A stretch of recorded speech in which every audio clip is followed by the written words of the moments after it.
Hello, my name is Tiffany Chang, and this is Conductor as CEO, where I take ideas from other industries and share how we can apply them as arts leaders.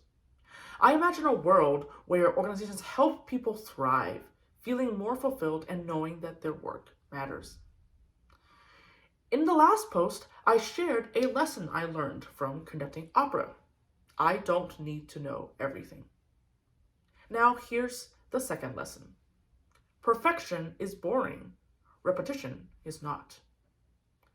One of the main jobs of a conductor is to have a clear vision and interpretation of a piece of music, and to lead other musicians to realize that vision. So we spend a lot of time and energy ensuring that it is perfect.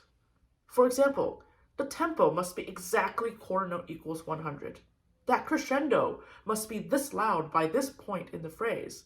And the slowing down must start on exactly the end of beat 2 and nowhere else. If we don't achieve this, it's considered wrong or perhaps a failed attempt. Orchestral playing often emphasizes precision and achieving that one ideal together every single time. When we repeat performances, we keep aiming for that same ideal. While striving for this kind of excellence is a sign of integrity and respect for the composer, anything taken to its extreme can become unhealthy. As a result of this mindset, three things can happen. One, our definition of success becomes more narrowly focused to fit the story. Two, our innate agility and adaptability are weakened as fear begins to drive us to not mess up.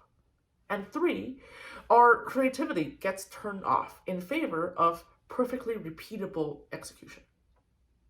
In short, we get bored of striving for the same thing, and we feel lacking if we don't achieve that perfect version.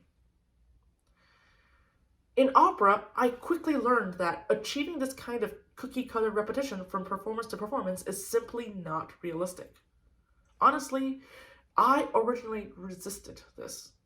Coming from an orchestral background, I thought, why can't we strive for the music and its exact trajectory to be perfect each time? Isn't that a noble cause? I'm serving the composer here. I had to learn that the human instrument requires flexibility every day. The storytelling art form demands spontaneity or becomes predictable. And if you have 8 performances, there's no way that it can be exactly the same each time. So this means that just because that tempo change was achieved by beat 4 instead of beat 3 doesn't necessarily mean it is totally worthless or trigger shame for doing something wrong. It may be less correct in an abstract sense, but interestingly, it may be more powerful in the context of this unique performance we are executing today.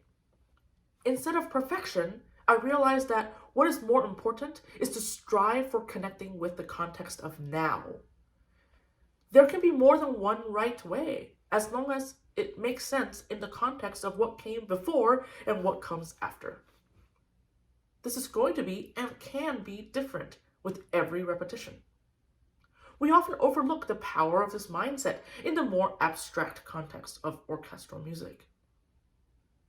So once I embraced this about opera, I realized that I didn't need to put my interpretations in a straitjacket.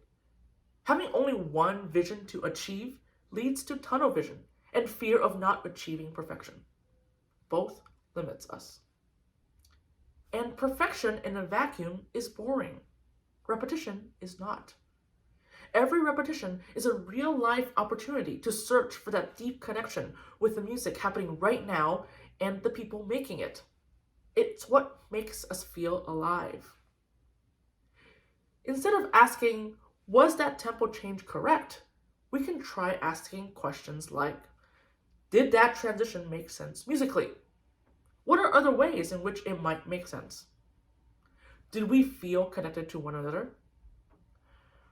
What if we don't quite make it to our goal tempo in the previous section? How might we salvage things in the next section?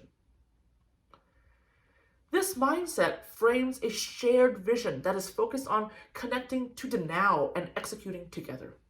adaptable to any circumstance or risk, rather than focusing on individually achieving musical perfection on a repetitive loop.